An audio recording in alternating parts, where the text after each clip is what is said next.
السلام علیکم. U P S Nowpora Ghulam Sarwar teacher. آج کا ہماری جو کلاس ہے وہ ہے چھٹی. سبجیکٹ ہے اردو. موضوع ہے سوامی وویکانند. پیارے بچوں، آج ہم سوامی وویکانند کے بارے میں کچھ پڑھیں گے. آپ کتابیں نکالیں سامنے اور میں پڑھتا جاؤں گا، آپ دیکھتے جانا. مشکل الفاظ میں ساتھ میں سمجھاتا جاؤں گا.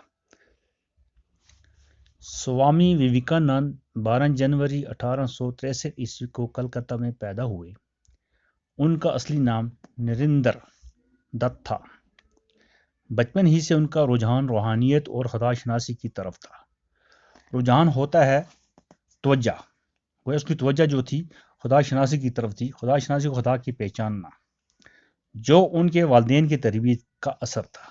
جو ان کو والدین جو تھے ان کے اچھے تھے، ان کی تربیت اچھی تھی، اس کا اثر وہی تھا.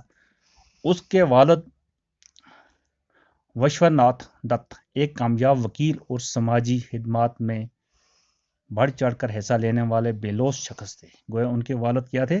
ایک کامیاب وکیل تھے، اچھے وکیل تھے، اور وہ لوگوں کے ساتھ اچھی طرح سے پیش آتے تھے اور خدمات میں بڑھ چڑھ کے حصہ لیتے تھے. لوگوں کے جو بھی کام ہوتے تھے ان میں بڑھ چڑھ کے حصہ لیتے تھے. بے لوث ہو گئے جس میں کوئی شک شبہ نہ ہو. اچھے آدمی، خالص، بالکل صاف آدمی تھے.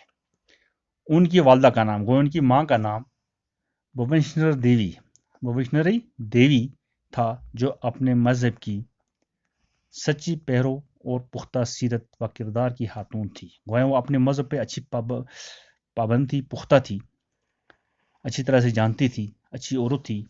وویکانند نے تعلیم کے ساتھ ساتھ موسیقی اور کھیل کود میں بھی مثالی کارکردگی کا مظاہرہ کیا.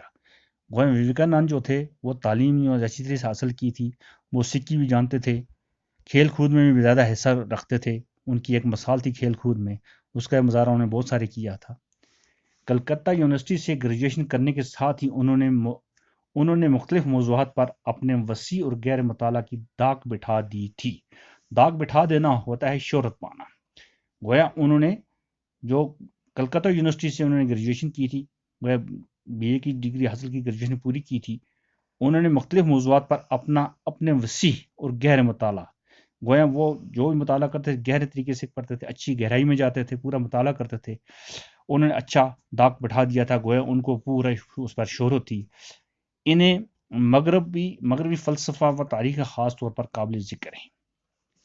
جوانی کے ایام میں جب وہ جوان تھے، وویکانند کو روحانی طور پر نہایت سخت مراحل سے گزرنا پڑا. بہت سارے مرحلے سے گزرنا پڑا. جب خدا کے وجود پر ان کو شک ہونے لگا، انہوں نے سمجھا کہ میں دیکھوں کہ خدا کون ہے، خدا ہے کون، خدا کو دیکھا نہیں ہے. اس پر انہوں نے پورا دیکھا، پورا گہرائی میں مطالعہ کیا. انہی دنوں انہوں نے اپنے کالج کے ایک انگریزی پروفیسر کی زبانی سری راما کرشنا کے بارے میں سنا. گویا انہی دنوں میں جب وہ کالج تھے، ان کے ایک پروفیسر تھا، ان کا نام راما کرشنا تھا. اس کے بارے میں سنا. نومبر 1888 عیسوی میں ایک دن وہ ان سے ملنے کے لیے گئے. گویا ان کو ایک دن وہ ملنے کے لیے گئے اپنے پروفیسر صاحب راما کرشنا جی سے. انہوں نے وہی سوال سری راما کرشنا سے پوچھا. ان سے کیا پوچھا جس کا جواب ان کو اس سے قبل کئی لوگوں سے پوچھ کر بھی نہ ملا تھا. انہوں نے اس سے پہلے یہ سوال بہت سارے لوگوں سے پوچھا تھا، مگر ان کو اس کا جواب نہیں مل پایا. پھر انہوں نے کس سے پوچھا؟ راما کرشنا جی سے پوچھا. کیا پوچھتے ہیں؟ سوال یہ تھا، جناب کیا آپ نے خدا کو دیکھا ہے؟ ان کا سوال یہ تھا کہ آپ نے خدا کو دیکھا ہے؟ شری راما کرشنا نے کسی توقف کے بغیر جواب دیا، بغیر تکلیف کے، بغیر کسی کے اس نے جواب دیا، بغیر کسی تکلیف کے جواب دیا. انہوں نے کیا جواب دیتے ہیں؟ ہاں، میں نے خدا کو دیکھا ہے. انہوں نے کہا کہ میں نے خدا کو دیکھا ہے. میں خدا کو اتنا ہی صاف دیکھ سکتا ہوں جتنا آپ کو دیکھ رہا ہوں. وہ کہتے ہیں کہ خدا ہر جگہ پر موجود ہے، جہاں بھی جس طرح خدا کو دیکھا ہے، جس طرح آپ میرے سامنے بیٹھے ہیں اس طرح دیکھا ہے. آگے چل کر دونوں کے درمیان استاد اور شاگرد کا مضبوط روحانی رشتہ استوار ہو گیا. وہاں جب وہ ایک دوسرے سے سوال جواب کرتے رہے، پوچھتے گئے، اور آگے چل کر ان کا استاد اور شاگرد کا رشتہ اور مضبوط ہوتا گیا، جس کے نتیجے میں لاکھوں لوگوں کی زندگیاں فکری اور روحانی سطح پر ایک نئے انقلاب سے دوچار ہو گئی. وہ اس کے نتیجے میں یہ ہو کہ بہت ساری جو لوگ تھے وہ اس میں اسی فکر میں لگے کہ اس کا ایک فکری اور روحانی سطح پر ایک نئے انقلاب سے دوچار ہو گئے، ایک نیا انقلاب اس میں سامنے آ گیا۔ سوامی وویکانند کو راما کرشنا مشن کا بانی کہا جاتا ہے۔ یہ کون تھے؟ سوامی وویکانند وہ راما کرشنا مشن کا بانی کہا جاتا ہے۔ انہی کی کوششوں سے مغربی دنیا بالخصوص امریکہ اور یورپ کے ویدانت اور یوگا کے ہندوستانی فلسفیوں